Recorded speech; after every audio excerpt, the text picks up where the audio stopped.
নমস্কাৰ বন্ধুসকল, আন্তৰ্জাতিক মহাকাশ ষ্টেচনলৈ আপোনাক স্বাগতম জনাইছো।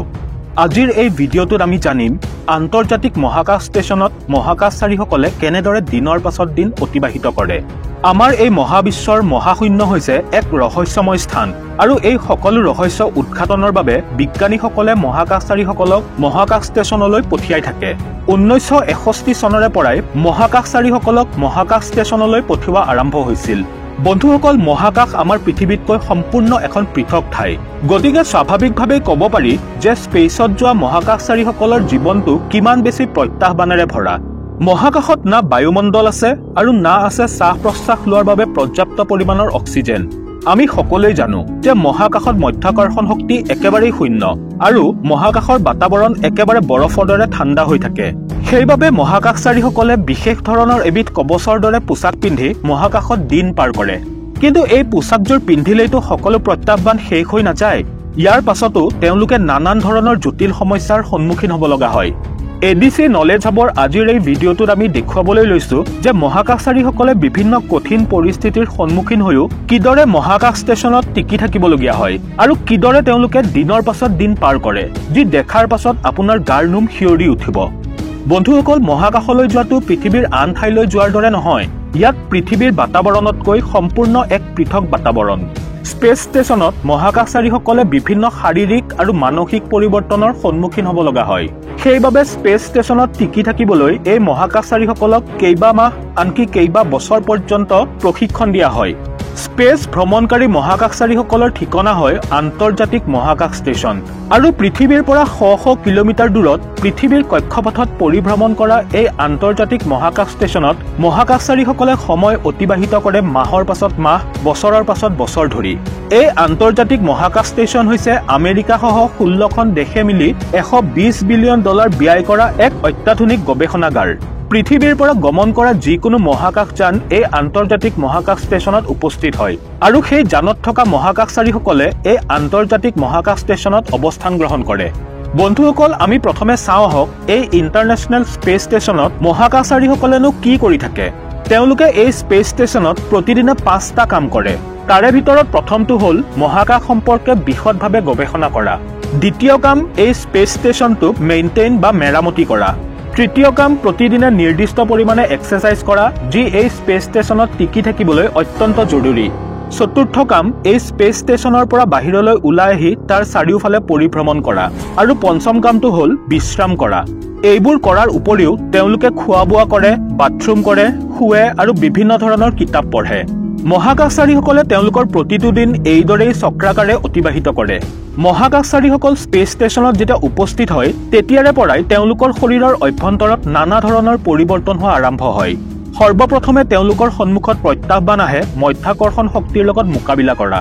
পৃথিৱীত আমি নিজ ইচ্ছামতে যেনেকৈ ইচ্ছা তেনেকৈ চলাফুৰা কৰিব পাৰোঁ, কিন্তু মহাকাশত মধ্যাকৰ্ষণ শক্তি নাথাকে।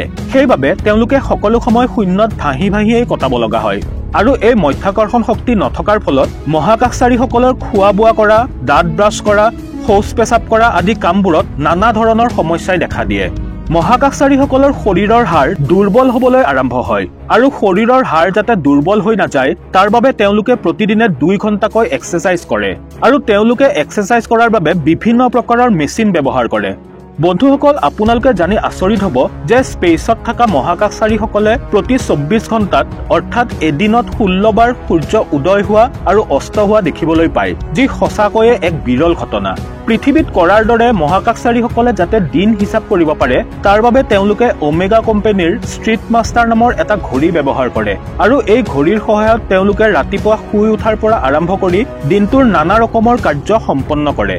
মহাকাশচাৰীসকলে ৰাতিপুৱা শুই উঠি যেতিয়া দাঁত ব্ৰাছ কৰে তেতিয়া তেওঁলোকে এটা সমস্যাৰ সন্মুখীন হ'ব লগা হয় আৰু সেইটো হ'ল ব্ৰাছ কৰাৰ সময়ত টুথপেষ্ট যাতে মুখৰ পৰা বাহিৰ ওলাই নাহে তাৰ বাবে ব্ৰাছ কৰাৰ সময়ত মুখখন জোৰকৈ বন্ধ কৰি ৰাখিব লাগে আৰু ব্ৰাছ কৰাৰ পাছত মুখ পৰিষ্কাৰ কৰিবলৈ এটি বিশেষ ব্যৱস্থাৰে মুখত পানী লৈ মুখ পৰিষ্কাৰ কৰা হয়। আনহাতে স্পেচত ব্যৱহাৰ কৰা এই টুথপেষ্ট পৰিষ্কাৰ নকৰি চিধাই গিলিও পেলাব পাৰি। বন্ধুসকল, মহাকাশচাৰীসকলে শৌচ পেচাব কৰাৰ সময়ত কি সমস্যাৰ সন্মুখীন হয় জানেনে? যি ঠাইত মধ্যাকৰ্ষণ শক্তি একেবাৰে শূন্য অৰ্থাৎ সকলো বস্তু ওজনহীনভাৱে উপঙি থাকে সেই ঠাইত টয়লেট কৰাটো সঁচাকৈ এটা ডাঙৰ প্ৰত্যাহ্বান।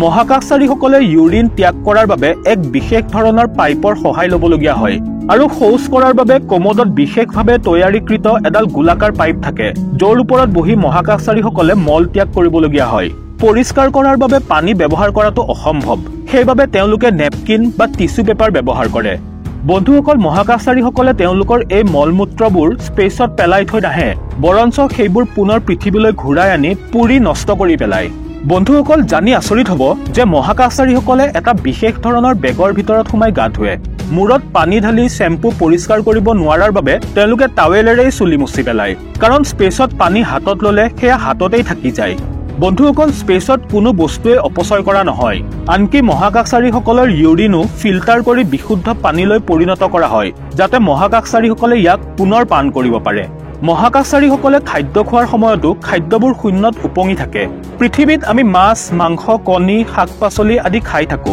কিন্তু স্পেচত থকা মহাকাশচাৰীসকলে জাপান ৰাছিয়া আৰু আমেৰিকাত তৈয়াৰী এক ধৰণৰ বিশেষ খাদ্য খাই জীয়াই থাকে বন্ধুসকল আমি জানো যে আমেৰিকা চীন ৰাছিয়া আদি দেশবোৰে তৈয়াৰ কৰা অনেক এন্টিমিসাইল প্ৰক্ষেপণ কৰাৰ পাছত সেইবোৰ মহাশূন্যত গৈ বিধ্বস্ত হৈ অসংখ্য টুকুৰাত পৰিণত হয় আৰু সেইবোৰ এতিয়াও পৃথিৱীৰ কক্ষপথতেই ঘূৰি আছে আৰু এই এন্টিমিসাইলৰ বিভিন্ন টুকুৰাৰ আঘাতত ইণ্টাৰনেশ্যনেল স্পেচ ষ্টেচনৰ অসংখ্যবাৰ বিভিন্ন ধৰণৰ ক্ষয়ক্ষতি হয় মহাকাশচাৰীসকলে তেওঁলোকৰ বিশেষ পোছাকযোৰ পিন্ধি ষ্টেচনৰ পৰা ওলাই আহি এই ক্ষয়ক্ষতিবোৰ মেৰামতি কৰেহি মহাকাশচাৰীসকলে গোটেই দিনটো বিভিন্ন কাম আৰু এক্সাৰচাইজ কৰি নিশা 9:30 বা 10:30 বজাত স্লিপিং বেগত সোমাই টোপনি যায় আৰু পিছদিনা ৰাতিপুৱা উঠি আকৌ এই সকলোবোৰ কাম পুনৰাবৃত্তি কৰে মহাকাশচাৰীসকলে যেতিয়া স্লিপিং বেগত শুই থাকে তেতিয়া তেওঁলোকে চিধা হৈ আছে নে উল্টা হৈ আছে সেয়া ধৰিব নোৱাৰে কেৱল সন্মুখত থকা মানুহজনেহে দেখা পায় যে তেওঁ কিদৰে শুই আছে আৰু ইয়াৰ কাৰণ হ'ল জিৰ' গ্ৰেভিটি